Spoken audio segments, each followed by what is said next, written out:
This is a CBS News Detroit update. Good morning, I'm Chris Ledeen. Here's a look at your top headlines on this Thursday morning. As the race for president nears the finish line, both campaigns will make more stops here in Michigan.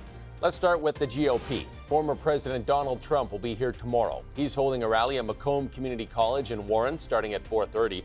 His running mate, J.D. Vance, will also be in Michigan. He's speaking at the Kalamazoo and Battle Creek International Airport.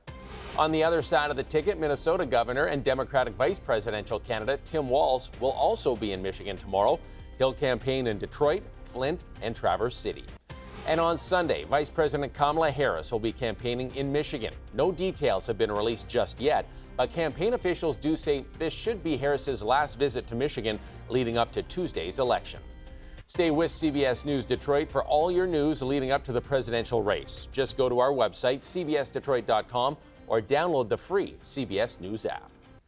3 teenagers are now formally facing charges in connection to the death of an Oakland County Sheriff's deputy. Brad Reckling was shot and killed in June when he was tracking 3 people in a stolen car from Madison Heights into Detroit.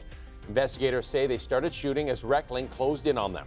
Wayne County prosecutor Kim Worthy announced charges against all 3 allegedly involved: Raymond DeBose, Marquise Goins, and Karim Moore. All of them are 18 years old.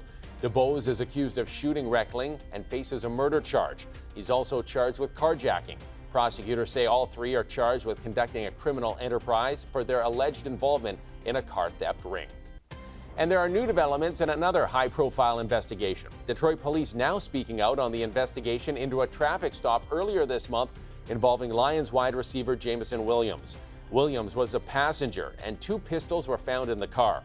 His lawyer says both guns were registered, and the driver had a concealed pistol license. Williams was never arrested, and now Detroit police are doing an internal investigation into how the situation was handled. Let's check in with Troy now for that Halloween next weather forecast. What are we looking at, Troy? Good morning, Chris, and happy Halloween to you. We are going to see rain today, but it's not going to be a washout. We do get the rain out of here in time for trick-or-treating, warming to a high of 74 degrees today. Rain chances come in between around noon and ends just around 6 p.m., but most of the rain comes in at around 2 p.m. So after 6 o'clock, trick-or-treating looking dry. That's the good news. Then cooling down for tomorrow, a high in the mid-50s. But back to where we should be. Our average is 56. We'll be at 55 for Friday, 57 on Saturday, with rain chances, Chris, returning for the end of the weekend. Back to you. Sounds good. Thanks for that, Troy. That's a look at your headlines. We'll be back later covering stories that matter to you on air and streaming on the CBS News app and Pluto TV.